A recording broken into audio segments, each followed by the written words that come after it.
কেমন আছেন সবাই? আমি বরিশালের ডন, অনেকেই চিনেন, হয়তো অনেকেই চিনেন না।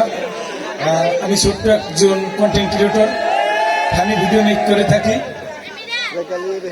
তবে আমি অবাক এটা ভেবে যে আমাদের এই জায়গাতে এই অনুষ্ঠানে আমরা কোনো ইনভাইটের কারণে আসিনি, ইনভাইট আমাদেরকে কেউ করে নাই। বাট আমাদের প্রোগ্রাম ছিল পটুয়াখালীতে, আমরা এই রাস্তা থেকে যাই, তখন অনুষ্ঠান দেখে আমরা ভিতরে আসি। আর লাইব্রেরি থেকে এই বিদ্যালয়ের ইংরেজি টিচার আমাদেরকে দেখে ডাক দিয়ে লাইব্রেরিতে নিয়ে আমাদের আপ্যায়ন করলো। আমরা আসলে এইটা ভেবে খুশি যে অনেক বিদ্যালয়ের সামনে দিয়ে আমরা যাই, অনেক স্যাররা দেখেও না দেখার ভাব করে। তবে এই বিদ্যালয়ের ইংরেজি টিচার আমাদেরকে যেভাবে নিয়ে তারপর আপ্যায়ন করলো, আমরা আপনাদের প্রতি কৃতজ্ঞ। আর এই জায়গায় আসার পরও যেভাবে দেখলাম যে টিচারদের ব্যবহার, টিচারদের আয়োজন সত্যি অসাধারণ ছিল। আর মৌকারণবাসী আজকে এটা প্রমাণ করলো যে আপ্যায়নের জন্য সেরা, সেটা প্রমাণ করলো এই বিদ্যালয়ের ইংরেজি টিচার যে মৌকারণবাসী আপ্যায়নের জন্য, অতিথিদের জন্য সেরা। ডায়লগ। আর আমি স্যারদের উদ্দেশ্যে একটা কথাই বলবো, আপনাদের এই প্রতিষ্ঠানের বা যত ছাত্রছাত্রী আছে, অনেকের হয়তো বাবা মা নাই, অনেকের আত্মীয় স্বজন নাই, তাদের টাকার বিনিময়ে পড়ালেখা করতে কষ্ট হয়। কোন রকম হেল্প লাগলে অবশ্যই আমাদের বরিশাল ডন পেজে নক করবেন, যতটুকু আমাদের সাধ্যমতো আমরা চেষ্টা করব। আর আমি অসংখ্য ধন্যবাদ জানাই স্যারদের যে এই স্টেজে আমাদের কথা বলার সুযোগ করে দিয়েছেন। আমি বক্তব্য বেশি দূর আগাবো না। আচ্ছা, আমার ভিডিও দেখা হয়? আমার পেজের নাম কি? যাই হোক, ডায়লগ কি দিব?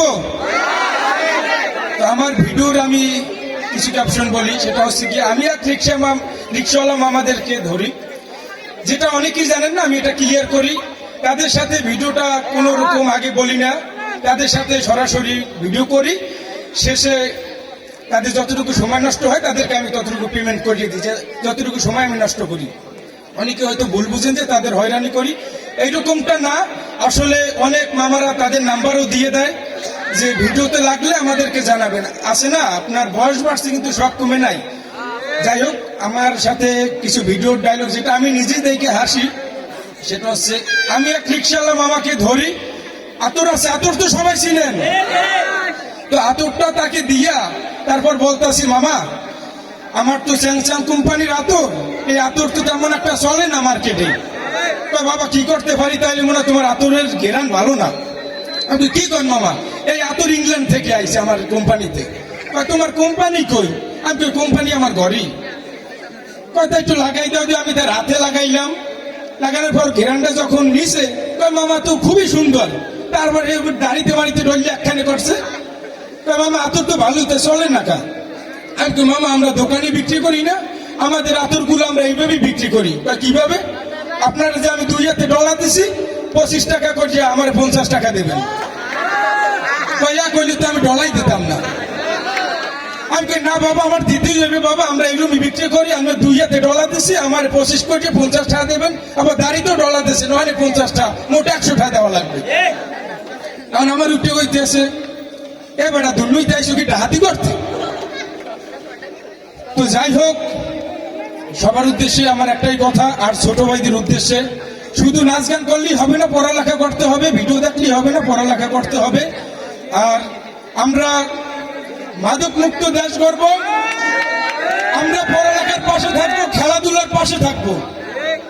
খেলাধুলার জন্য যদি এই স্কুলে কোনো রকম হেল্প লাগে, স্যারদের উদ্দেশ্যে বলবো আমাদের পেজে নক করলেই হবে। যতটুকু আমার সর্বোচ্চ চেষ্টা আমি করবো এই স্কুলের জন্য। এটার কারণ একটাই, এই বিদ্যালয়ের ইংরেজি টিচার, তার যে আপ্যায়ন, তাতে আমরা খুবই খুশি। কারণ আমরা আইসি, আমাদের বাইকটা থামাই, আমরা জাস্ট একটু দেখবো, তারপর চলে যাব। তার কারণে আমরা এই জায়গায় বসা, তার কারণে আমরা স্টেজে কথা বলা। যাই হোক, আমি কথা আর বাড়াবো না।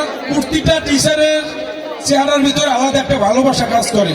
শুধু ভালোবাসা কাজ করলেই হবে না, বাসায় নিয়ে দাওয়াত দিতে হবে। কি কষ্ট পাইলেন নাকি?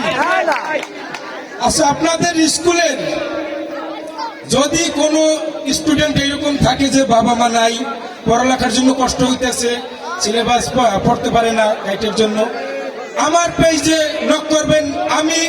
আমি একজন মধ্যবিত্ত পরিবারের ছেলে, বাট আমি অনলাইন থেকে যতটুকু ইনকাম করি এবং কোম্পানির যতটুকু স্পন্সর দেই, আমি ওই টাকাটা আমি চাই এই সব বাচ্চাদের জন্য, অসহায় মানুষের পাশে আমি দাঁড়াতে চাই।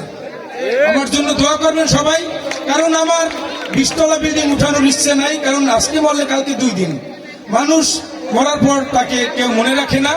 আমি চাই আমার সাধ্য মতো এই সব বাচ্চাদের, অসহায় মানুষের পাশে দাঁড়াতে। সবাই আমার জন্য দোয়া করবেন, সবাই সাপোর্ট করবেন। ইনশাআল্লাহ আমি আপনাদের সাপোর্ট পেয়ে বড় হলে অবশ্যই আপনাদের পাশে থাকবো। আসসালামু আলাইকুম, সবাইকে অসংখ্য ধন্যবাদ।